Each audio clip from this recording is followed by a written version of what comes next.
ဒီနေ့တင်ဆက်ပေးမယ့်ဇာတ်လမ်းလေးကတော့မကြာသေးခင်မှာအသက်ထွက်ရှိလာတဲ့ Spring Fever ဆိုတဲ့ဇာတ်ကားလေးပဲဖြစ်ပါတယ်။ဇာတ်လမ်းလေးရဲ့အစမှာတော့စာသင်နေနဲ့ဘာမှမဆိုင်ပဲအခန်းထဲထိဝင်ပြီးပါးရိုက်ခံလိုက်ရတဲ့ဆရာမတစ်ယောက်နဲ့စတင်ထားပါတယ်။ဒါပေမဲ့ကံကောင်းကျင်တော့အိမ်မက်တစ်ခုချင်နေပြီးအလန်းတန်ကြောင့်လှန့်နှိုးသွားခဲ့ပါတယ်။ဆရာမတွေရဲ့ထုံးစံအတိုင်းစိတ်ပြက်လက်ပြက်နဲ့နေ့တစ်နေ့ကိုဖြတ်တန်းရမယ်ဆိုတဲ့အတွေးနဲ့အားပေးစကားပြောပြီးနေ့တစ်နေ့ကိုဖြတ်တန်းဖို့ပြင်ဆင်နေခဲ့ပါတယ်။အဲ့ဆီယာမနာမည်ကတော့ယွန်ဘုံဖြစ်ပြီးပျော်ရွှင်ပွဲမရှိတဲ့မျက်နှာနဲ့ကြောင်းဝဲအတွင်းကိုဖြတ်တန်းလာခဲ့ပါတယ်။လူချစ်လူခင်ပေါ်လွန်ပြီးပတ်ဝန်းကျင်နဲ့အစဉ်ပြေပြေနေတတ်တဲ့ခမလားလူလိုပဲတကြောင်လုံးရဲ့အသင်းပြောရင်းကိုလည်းနောက်ကနေနားထောင်နေရင်းနဲ့သူမက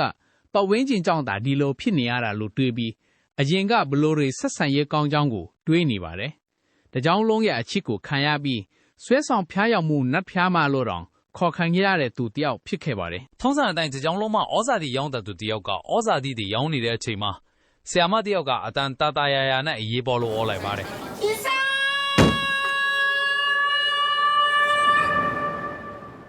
ရုံးခန်းထဲကဆရာမတွေအကုန်လဲ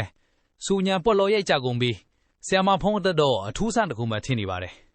။ရုံးခန်းထဲကိုရင်ကြီးနဲ့တော့ချက်ပြီးဝင်လာတဲ့သူကိုတော့ဆရာမဖုံးတယောက်လက်ကတထိုးတွေကိုကြည့်ပြီးလူစိုးကိုင်းကလားလူမိုက်လားဆိုပြီးထင်နေပါတယ်။တကယ်တော့သူကဟန်ကယောရဲ့ဦးလေးဖြစ်ပြီးသူ့နာမည်ကတော့စွန်ဂျယ်ဂရုဖြစ်ပါတယ်။လာတွေ့ရတဲ့အကြောင်းရင်းကတော့မိဘပေါ်တီးတက်မှုမှာစုရတဲ့တူဖြစ်သူဟန်ကယောကို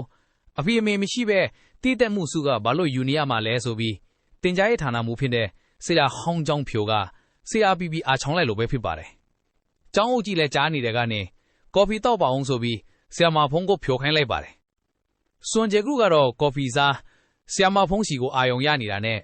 ကျောင်းအုပ်ကြီးကနောက်တစ်ခေါက်စကားလမ်းကြောင်းလွဲရပြန်တယ်။ဒီလိုနဲ့ပဲစွန်ဂျယ်ဂျူသိအောင်အားလုံးကိုနှုတ်ဆက်ပြီးပြန်သွားပါတော့တယ်